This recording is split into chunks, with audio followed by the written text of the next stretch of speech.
We're back with another episode of After the Buzzer, and we have to start out with Phoenix versus LA.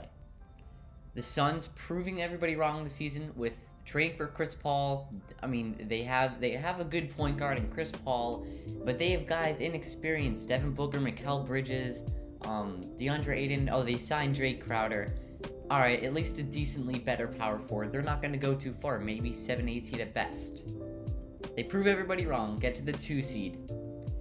And they beat the world defending champs, which of course are the Lakers. Now, of course, they did have their fair share of injuries, AD being out for games 5 and 6.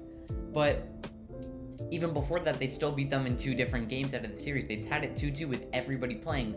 Plus, Chris Paul being out for a game or 2. No, he was out for 1 game, and he was also out for half of another game. So the Suns weren't even fully healthy. And here they are eliminating the Lakers in 6 games, and Devin Booker absolutely went crazy. 47-point game, and he was hot at the start. He was just draining threes. He was 6 for 6 from 3-point range in the first quarter. He ended up being I need to see this.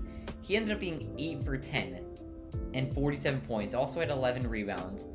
I think tied for probably the most points in the playoffs this season. Probably tied with John Morant, right? 47 points. We'll see if that's going to be broken anytime into the second round and beyond. But Chris Paul didn't even play that good. I mean, he was doing his part. He's the playmaker. If it's Devin Booker scoring, he's going to be the playmaker. Dropped 12 assists. Crowder had 18. Okay, I was just making sure. But Anthony Davis, the developing story, he was going to play. The Lakers have a better chance because he's going to play. No, 2 minutes into the game, he starts jabbing at his groin. He's like, you can tell that he's hurting, and he's like walking slowly. He's not playing that great. After 5 minutes, he just goes down after an intentional foul, and he wouldn't really return to the game. I mean, he wouldn't return to the game. So a huge L for the Lakers there, as he would probably be the reason why they ended up losing, but it looks like he was hurting. They lost by 13. Anthony Davis can easily drop at least 20 in there. So, I mean, that's adding at least 20 points onto the... I mean, it doesn't mean that the Suns would have lost by 7 if that happened. But, yeah, I mean, just... LeBron couldn't do it by himself, obviously. I mean, if that's your GOAT, then he should be able to at least win one of these games without Anthony Davis. But, especially... I kind of take that back. But, he did drop 29 points and 9 rebounds, 7 assists. But, like... I would expect him to have at least 35, 40 points if you're the only one really scoring that much. Schroeder ended up with 20. He had like 2 or 4 at halftime, which is an absolutely terrible performance from him.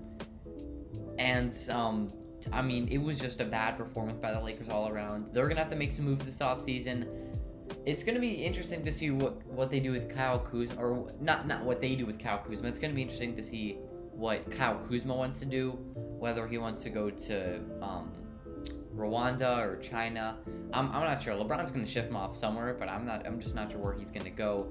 So the Suns end up outlasting the Lakers in 6 games. The world defending champs are already out. I guess we look at the 4 final teams in the NBA last year. We have in the East the Heat and the Celtics, and then the Lakers and Nuggets in the West.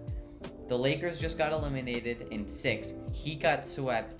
Celtics got eliminated in 5. And the Nuggets are only team left.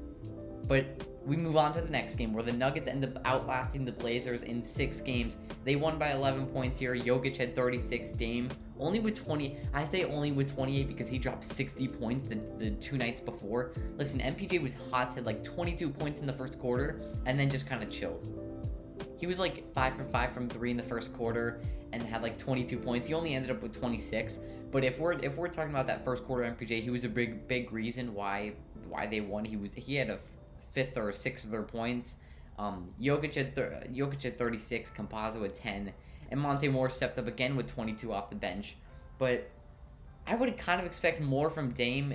He dropped I think I said 28 points, and considering the fact that he dropped 55 the day before, meant that the Nuggets definitely, first of all, they stepped up their defense. They knew that they needed to win, because if the Blazers brought it to 7, they may have been playing in Denver for Game 7, but it was going to be a tough team to beat. We know how Dame's clutchness comes in. We saw that versus the Thunder a couple of years back, and I mean, it just would have been fun to see this series go 7. But I'm going. You can see I'm in this again. But if the Heat were eliminated, I might have said in a recent video that if the Heat were somehow eliminated in the playoffs, I would go for I would hope that the Nuggets would win it because they're my second team I would go for if my team was eliminated. But it's going to be interesting to see what Portland does with their team, whether they decide to somehow move Dame, which I don't think is going to be possible. I mean, it will obviously be possible, but I don't think that they're going to do that. CJ McCollum, I doubt that anything happens. I doubt that anything happens, although Norman Powell is a free agent, I believe. Norman Powell is a free agent. I think he should probably re-sign if they want to go all in, or they could decide to have a yard sale, maybe trade CJ, maybe even not CJ, maybe Dame or something like that, go younger. A team would possibly be, I think Boston's been rumored, I think Miami's been rumored, New York has been rumored. I don't think it's going to be New York. I mean, they do have guys like RJ Barrett and Emmanuel Quickly and some picks that could possibly be used. Miami, I guess, is Hero, Duncan, Nunn, Precious maybe you could throw. And then Celtics have, I guess you can throw in Jaylen Brown. Unless the Celtics are keeping them untouchable, it's going to be interesting to see what Brad Stevens does. Obviously, Brad Stevens knows his players because he's been the head coach, but he's going to be making the moves now. So it'll be fun to see what Brad Stevens can do. I really don't see him doing that great as a GM, but hey, could Dame get moved? I don't know. But for the Celtics, you guys have maybe like Nesmith or Kemba Walker, possibly. I doubt that they would trade for Kemba because I think, like I said, that they would probably go young if they traded Dame. So maybe like Romeo Langford, Aaron Nesmith, Jaylen Brown, possibly. Not Tatum because they would never trade Tatum. I'm trying to think. Robert Williams, maybe. And there's got to be somebody I'm forgetting. You have Pritchard in there too. I'm not really sure what they're going to plan on doing, but whatever Portland does, in the end, I would be hoping that that Dame comes to Miami. If Dame does end up coming to Miami, I'm gonna have to cop 2 new jerseys, probably a Dame Heat jersey, obviously, and maybe a Tyler Hero Blazers jersey, because why not? But that will wrap up the video. The Suns beat the Lakers in 6 games. Down go the world defending champs, and the Blazers are now eliminated. Nuggets are moving on to the second round. I think second round is officially set, right? No, it's not actually. I think it'll be Jazz versus... We've got only one game tonight, Mavericks versus Clippers. If the Clippers can win, they 4-7. If the Mavericks win, they move on to the next round to play the Jazz. We also have Nuggets versus Suns in the second round. That'll be a fun series to watch. Booker versus Jokic. We have the Sixers versus the Hawks. I think it should be the Sixers win in the end. And then we have the Milwaukee Bucks versus Brooklyn Nets. My pick for the best round. I think a lot of people think it's going to be the best series of the second round. But that will wrap up the video. Hope you guys enjoyed it. Have a great day. Peace.